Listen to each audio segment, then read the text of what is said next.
Halo teman-teman, untuk kalian yang belum subscribe channel ini, tolong di subscribe dulu ya, biar kita tetap semangat bikin videonya. Oke?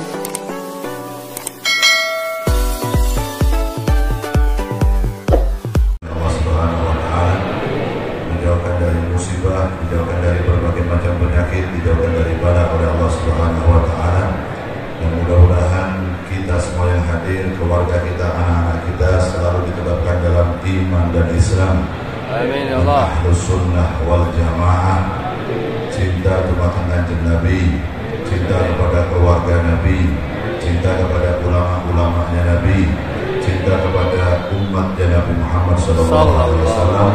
Dan mudah-mudahan berkat majelis kita malam hari ini, negara yang kita cintai Indonesia selalu dalam keadaan aman, damai, tentram, sejahtera, penuh keberkahan dari Allah Subhanahu wa Ta'ala. Allahumma amin ya rabbal alamin. Bismillahirrahmanirrahim. Al-Fatihah bil sa'adah wal jamalah wal qabul wa tamam min kulli sunnah ma'mul wa sulah sya'ni zahiran wa batinan fid din wad dunya wal akhirah.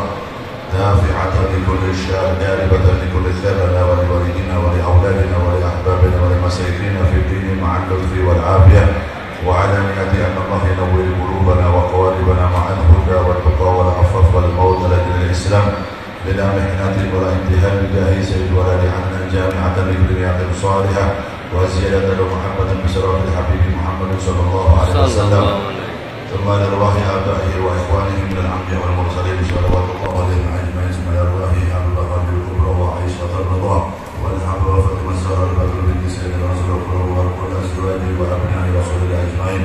ثم إلى رواية سيدنا أبو بكر سيدنا عمر سيدنا عثمان وسيدنا علي وكل أصحاب سيدنا الرسول من المهاجرين والأنصار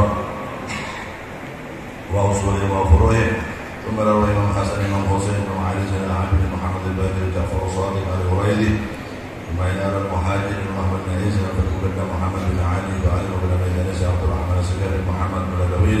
ثم إلى رواية عمر المختار سيدنا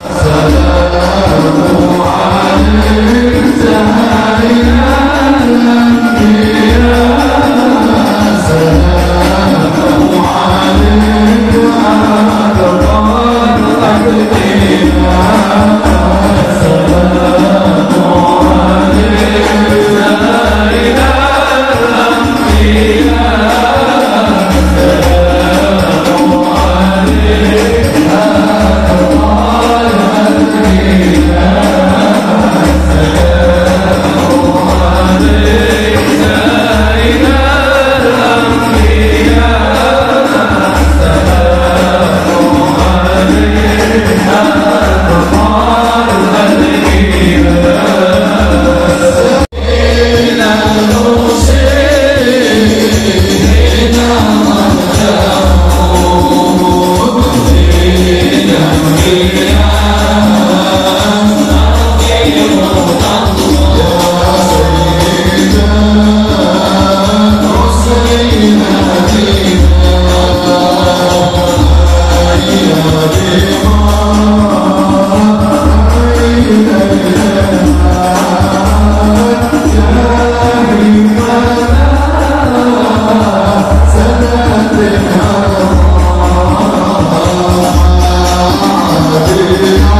Alhamdulillahi Rabbil Alamin. Subhanaka la ilma lana إلا ما علمتنا إنك أنت العليم الحكيم رب اشرح لي صدري ويسر لي أمري واحلل عقدة من لساني يفقه قولي اللهم صل وسلم على سيدنا محمد مفتاح باب رحمة الله عدد ما في علم الله صلاة وسلاما دائمين بدوام ملك الله وعلى آله وصحبه أجمعين أما بعد Alhamdulillah, di malam yang penuh berkah ini kembali kita diperjumpakan oleh Allah Subhanahu wa Ta'ala dalam majlis yang kita harapkan hadirnya kita di majlis ini mendapatkan rahmat yang berlimpah dari Allah Subhanahu wa Ta'ala. Amin. Dan semoga hadirnya kita ke majlis ini juga mendapatkan keridhaan dari Allah Subhanahu wa Ta'ala. Amin ya rabbal alamin. Amin.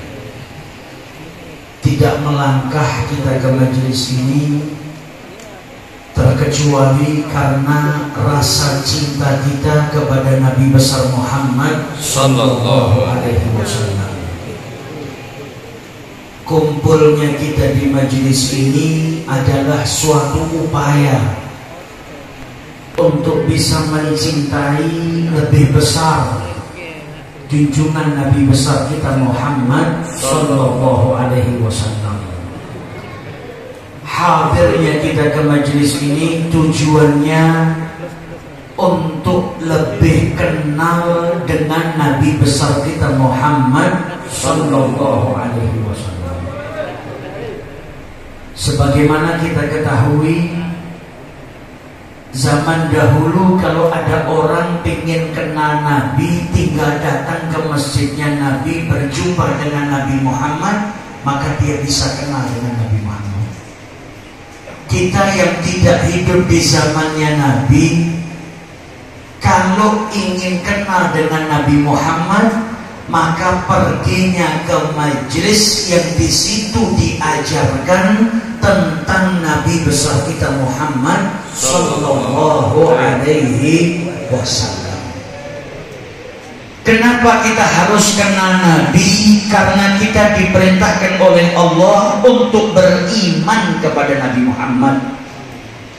Aminu billahi wa rasulihi wan nuril ladzi anzalna wallahu bima ta'maluna khabir.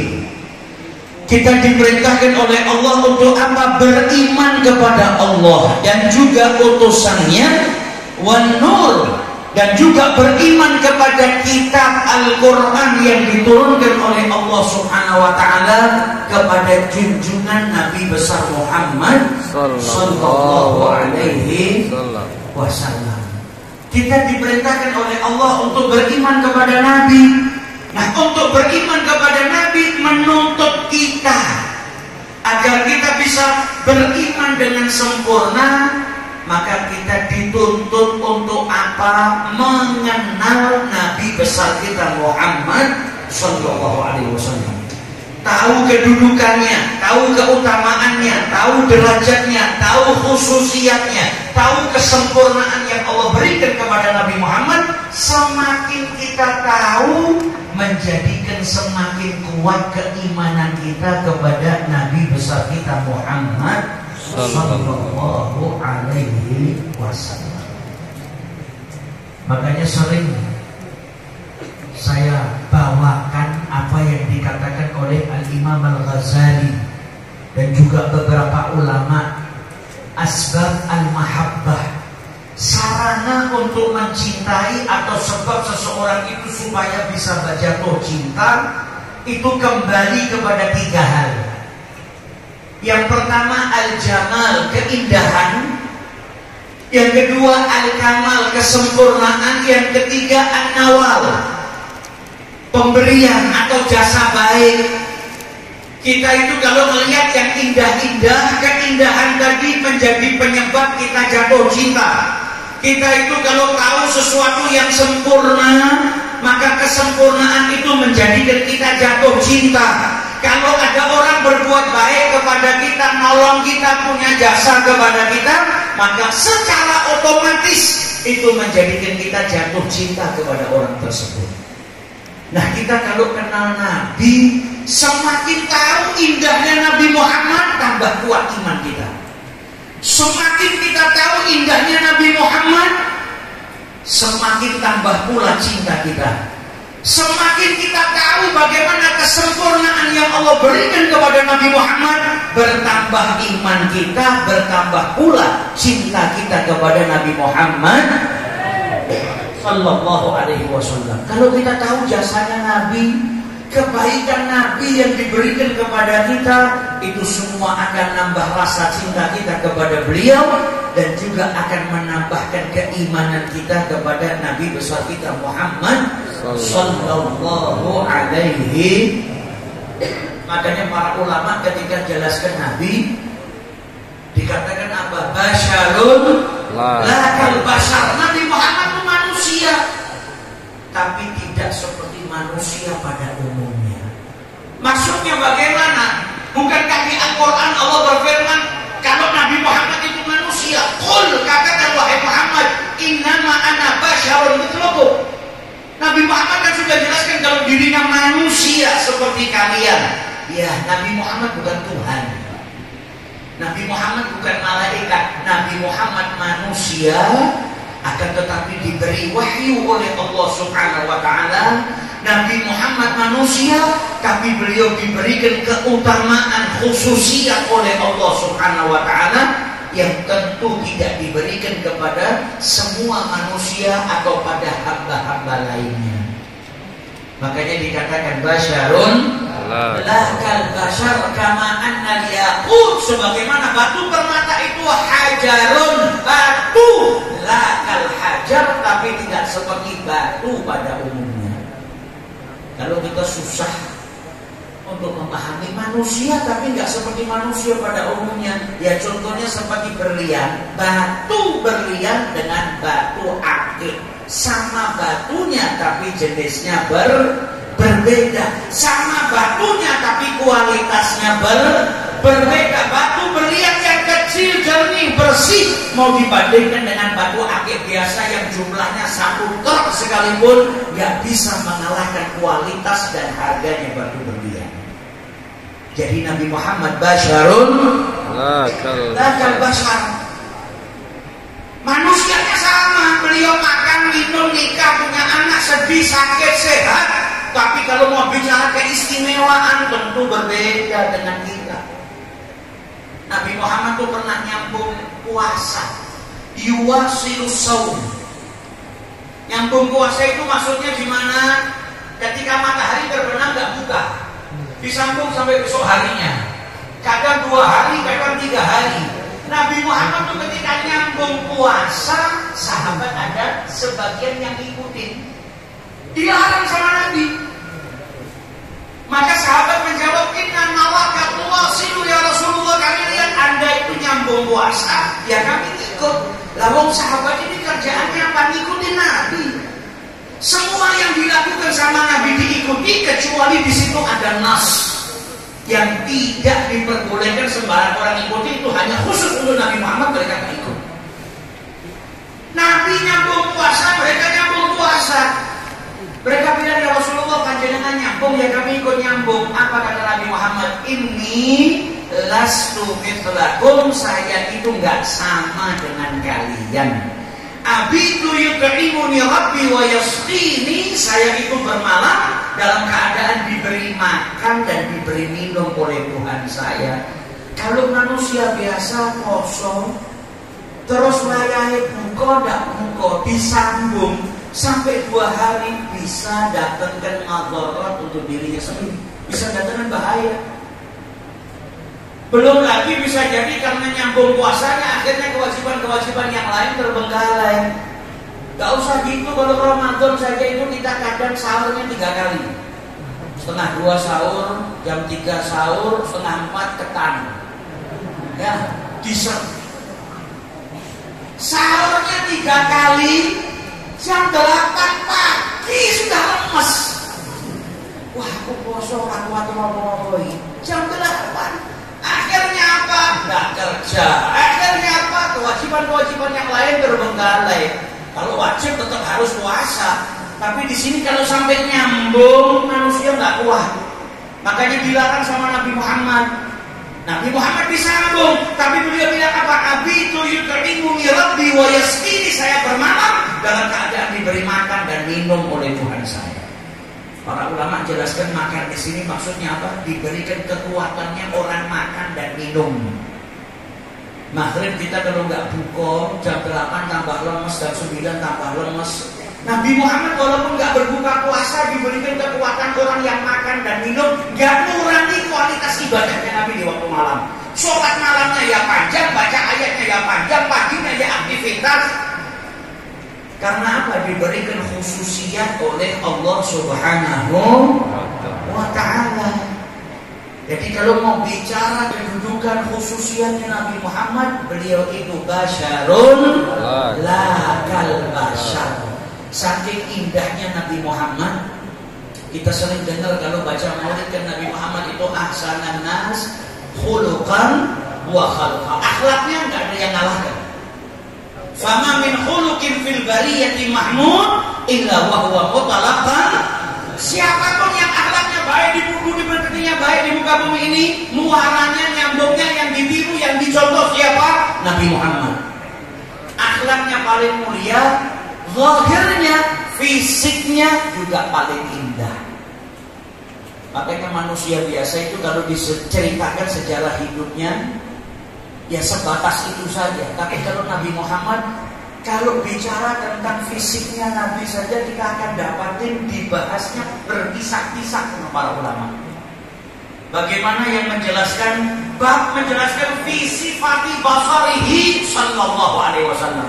Satu bab jelaskan tentang penglihatannya Nabi. Visi fati sama'ihi. Satu bab jelaskan tentang pendengarannya Nabi.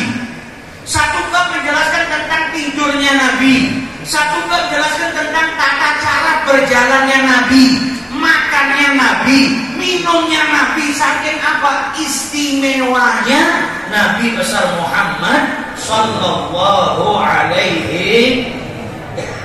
Sampai dalam kitab Syama'il itu ada yang bahas tentang apa? Keringatnya Nabi besar Muhammad sallallahu alaihi wasallam. Sayyidina Anas bin Malik beliau mengatakan karena Rasulullah sallallahu alaihi wasallam kathirul araq. Nabi Muhammad itu orang yang banyak keringatnya. Apalagi kalau wahyu sedang turun. Nabi itu kalau dapat wahyu walaupun saat itu musim dingin beliau berkeringat.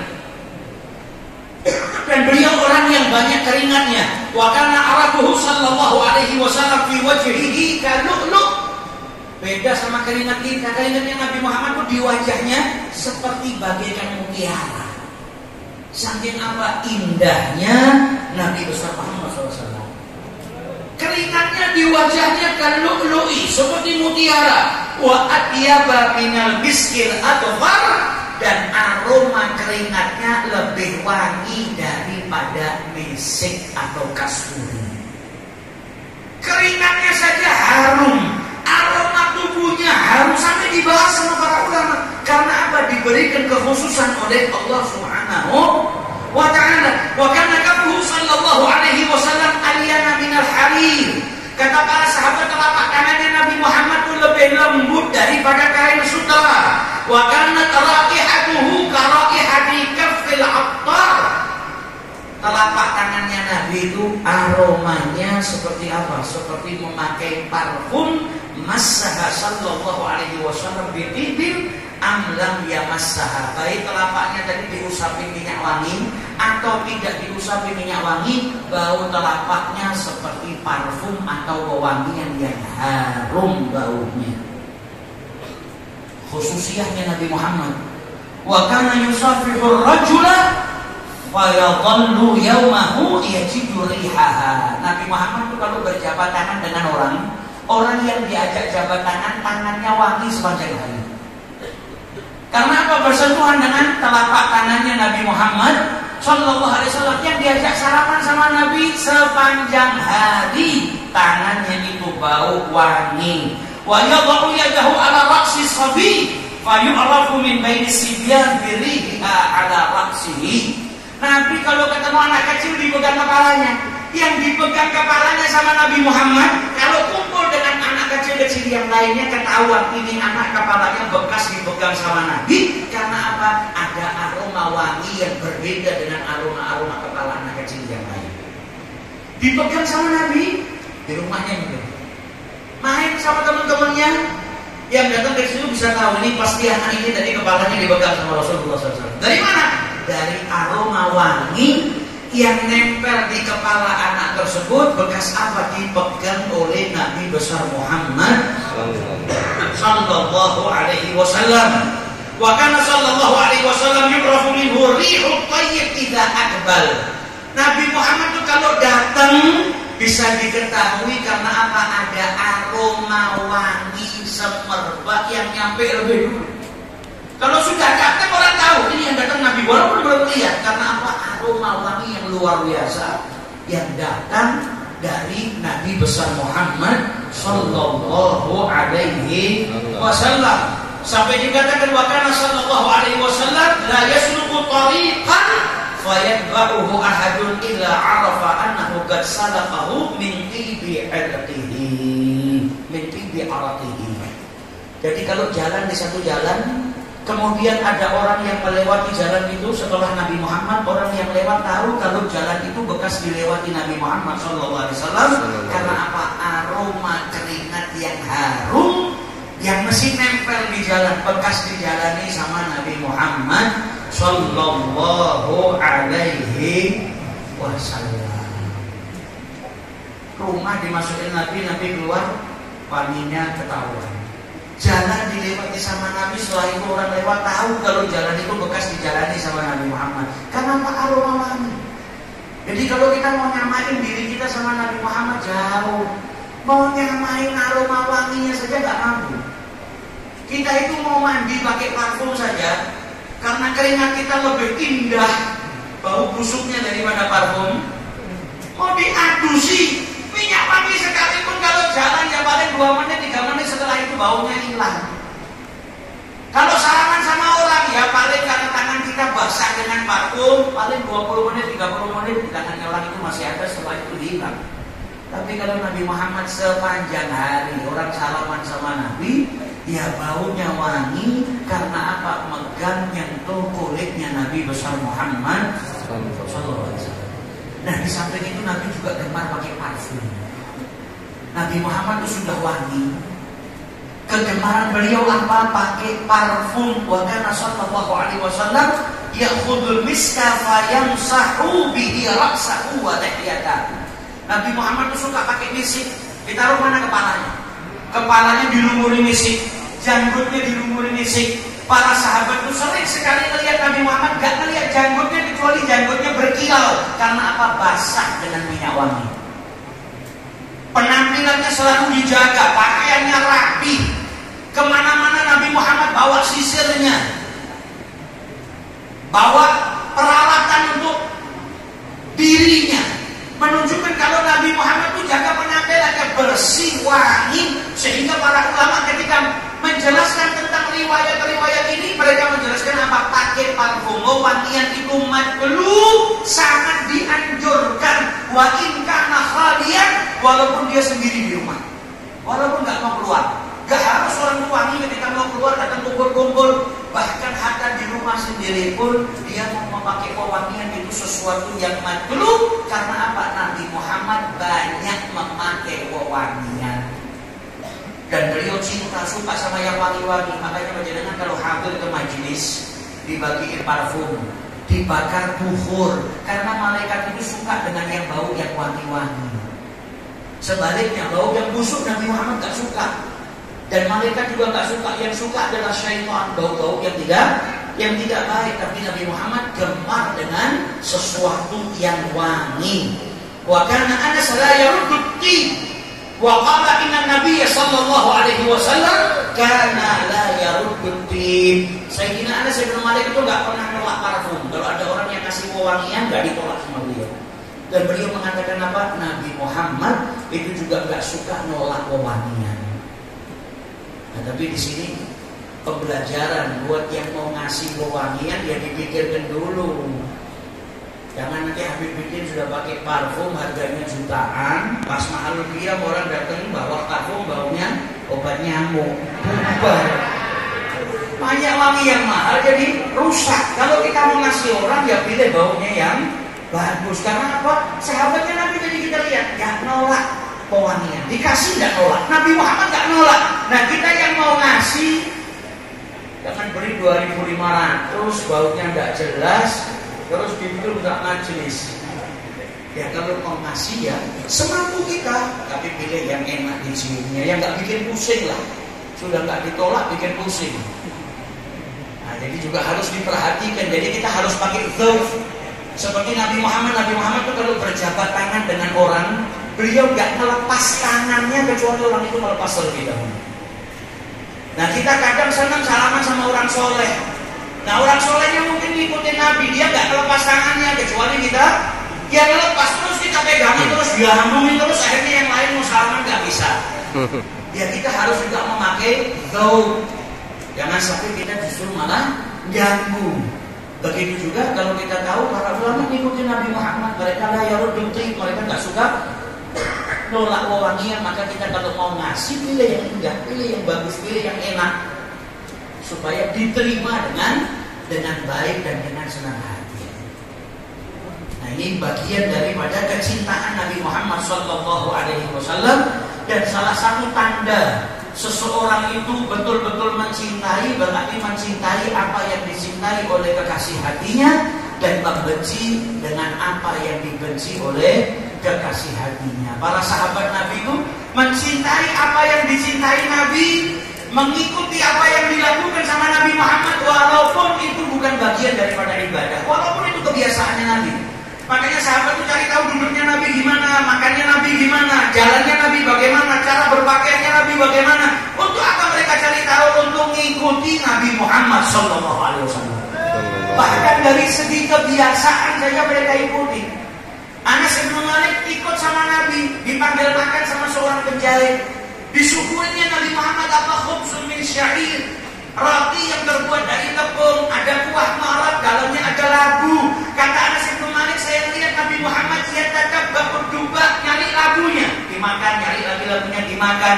Anas tahu disukai sama Nabi Muhammad. Kata Sayyidina Anas bin Malik, dari detik itu sampai hari ini saya masih suka labu, bukan karena rasanya, tapi karena kesukaannya Nabi besar Muhammad sallallahu alaihi wasallam. Abu Ayyub kasih makanan ke Nabi Muhammad, gak dimakan. Kenapa ya Rasulullah? Ada bumbu masakan yang bikin bau mulut. Apa? Thaum, bawang putih. Bawang putih yang gak dimasak, mentah. Jadi kalau dimakan bikin bau mulut.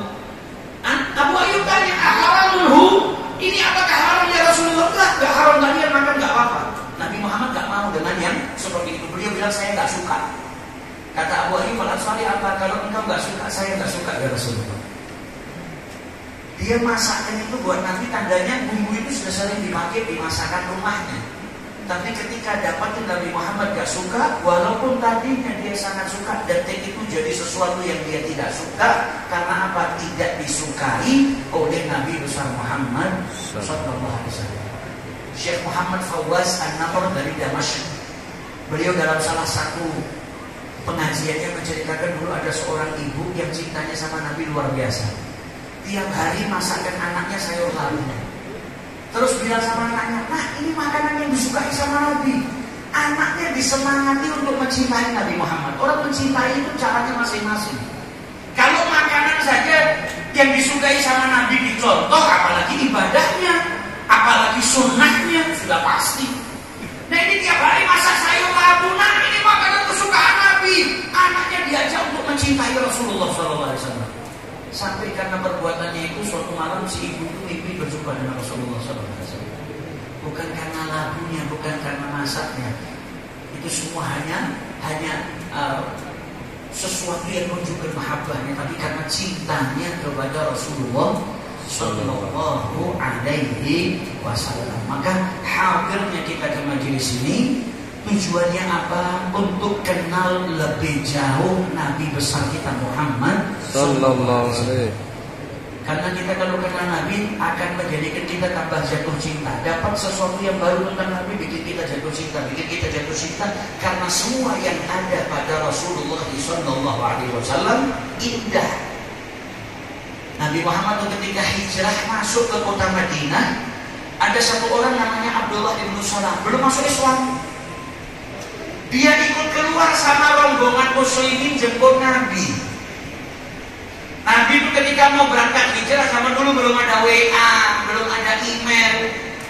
Mereka hanya dengar kabar Nabi sudah keluar, tapi sampainya kapan mereka nggak tahu. Tiap hari mereka ada yang nunggu kapan Nabi datang, kapan Nabi datang. Ketika Nabi sampai, maka orang-orang itu keluar ke pintu kota Madinah untuk menyambut Nabi besar Muhammad Sallallahu Alaihi Wasallam. Abdullah bin Salam ikut ke sana, penasaran, ingin tahu yang namanya Muhammad bin Abdullah itu seperti apa. Belum masuk Islam. Komentarnya Abdullah bin Salam pertama kali ketemu Rasulullah apa? Saya nggak melihat tanda-tanda dusta di wajahnya orang ini. Ma ra'aitu fi wajhihi kadzdzab.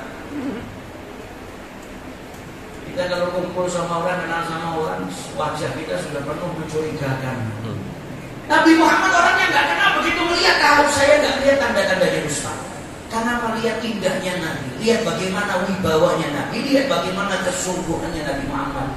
Sampai itu nampak di wajahnya, maka kesan pertama beliau berjumpa dengan Rasulullah, ma ra'aitu fi wajhihi kadzdzab. Saya tak lihat tanda-tanda dusta di wajahnya orang. Maka kemudian yang dia dengar pertama kali dari Rasulullah masuk ke kota Madinah, ayuhan nas afsus salam, tebarkan salam. Pesan indah dari Nabi. Masuk Madinah langsung bilang, wahai manusia, tebarkan salam. Salam itu tumbuhkan rasa cinta. Jadi kan ketemu orang ucap salam, dibalas salam, saling mendoakan, tumbuh rasa cinta. Wa at'imi ta'am, berikan makan. Jamu orang di rumah Anda atau kasih sedekah orang yang tidak punya makan. Yang penting berikan makan kepada orang lain. Caranya bisa hadiah, caranya bisa menjamu tamu, caranya bisa bersedekah. Wasilul arham, sambunglah tali silaturahmi. Wasalli billaili wan nas niyam, dan sholatlah di waktu malam. Di saat manusia terlelap dalam tidurnya, kalau Anda lakukan itu, apa kata Rasulullah? Tadkhulul jannata bisalam. Imbalannya engkau akan dimasukkan ke dalam surganya Allah Subhanahu wa ta'ala. Langsung tahu ajaran yang dibawa sama Nabi Muhammad. Makanya orang-orang Madinah yang pertama kali masuk Islam di Bai'atul Aqabah yang pertama, pulang ke kota Madinah disanoni sama Nabi Muhammad. Apa sanonnya? Sahabat Mus'ab bin Umair. Sama Nabi dikirimkan pergi ke Madinah untuk apa? Ngajarin Quran, ngajarin ibadah. Kan orang Madinah bilang kalau di Mekah enak, wahyu turun Nabi di Mekah tinggal disampaikan kepada umat Islam. Yang di Madinah dijauh. Maka Nabi kirimkan Mus'ab bin Umair. Yang dipilih gak sembarang orang sama Nabi Muhammad. Mus'ab bin Umair ini orang yang sudah membuktikan imannya dan cintanya. Tadinya pemuda yang kaya raya, pakaiannya paling bagus, parfumnya paling mahal, hidupnya bergelimang harta. Ketika ikut ajarannya Nabi Muhammad diboikot sama keluarganya, diambil hartanya, dapat banyak siksaan, dapat banyak gangguan, gak bergoyah imannya. Sampai Mus'ab bin Umair itu ketika wafat di medan perang, sahabat kabarin Nabi sampai meneteskan air mata, ya Rasulullah, Mus'ab meninggal. Kainnya ditutup, kalau kita angkat tutupin kepalanya, kakinya kebuka. Kalau kita tutupin bagian kepalanya, ke bagian kakinya, kepalanya kebuka. Seorang pemuda yang hidup bergelimang harta tadinya. Sampai ketika wafat gak punya apapun kecuali sehelai kain yang kalau ditutupin ke kepala, kakinya kebuka. Yang kalau ditutup bagian kakinya, kepalanya kebuka. Dia tinggalkan harta dan kemewahannya demi apa? Membuktikan cintanya kepada Allah dan kepada Nabi besar Muhammad Sallallahu Alaihi Wasallam. Mus'ab berangkat ke Madinah ngajarin orang Madinah. Bahkan Syekh Muhammad Sa'id Ramadan menyebut dalam kitabnya Fiqhus Sirah An-Nabawiyah, diriwayatkan yang datang ke Mus'ab di Madinah itu kadang bawa senjata di tangannya. Datang mau bunuh Mus'ab. Tapi ketika dengar Quran, dengarkan hukum Islam yang dibawakan sama Mus'ab bin Umair, senjatanya dilepas, justru malah masuk Islam di tangannya Mus'ab bin Umair. 1 tahun dakwahnya membuahkan hasil apa? Penduduk Madinah yang menyambut Nabi dengan sukacita. Sehingga ketika Mus'ab di sana, gak ada rumah, gak ada jalan, gak ada pembicaraan kecuali yang dibicarakan adalah Islam, yang dibicarakan adalah Nabi besar Muhammad Sallallahu Alaihi Wasallam. Nah, ini keindahan, sisi indah daripada kehidupannya Nabi Muhammad SAW. Yang kalau kita kaji semakin banyak bagaimana indahnya Nabi, sempurnanya Nabi, jasa baiknya Nabi kepada kita, itu semua nambah rasa cinta kita kepada beliau. Mari perkuat rasa cinta kita kepada Nabi Muhammad dengan apa? Mengenal lebih jauh Nabi besar kita Muhammad Sallallahu Alaihi Wasallam. Semoga setiap majelis yang kita hadiri jadikan kita tambah kenal kepada Nabi Muhammad, tambah cinta kepada Nabi Muhammad Sallallahu Alaihi Wasallam, dan semoga di tahun yang baru ini Allah jadikan kita orang-orang yang lebih taat kepada Allah, orang-orang yang lebih menghidupkan sunnah-sunnahnya Rasulullah, orang-orang yang lebih tambah berimannya kepada Allah dan tambah cinta kepada Nabi besar Muhammad Sallallahu Alaihi Wasallam.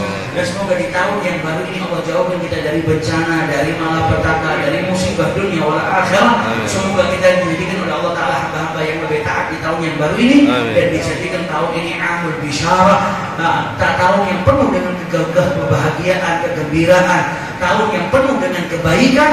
Dan semoga sebagaimana di awal tahun ini kita dikumpulkan di majelis yang baik, semoga ini menjadi petanda kelak di akhir usia kita dalam keadaan yang baik, dalam keadaan husnul khatimah, dalam keadaan diridhai oleh Allah Subhanahu wa Ta'ala. Amin ya rabbal alamin. Wassallallahu ala sayyidina Muhammadin wa ala alihi wa sahbihi wasallam. Walhamdulillahi rabbil alamin. Wal afu minkum. Wassalamualaikum warahmatullahi wabarakatuh.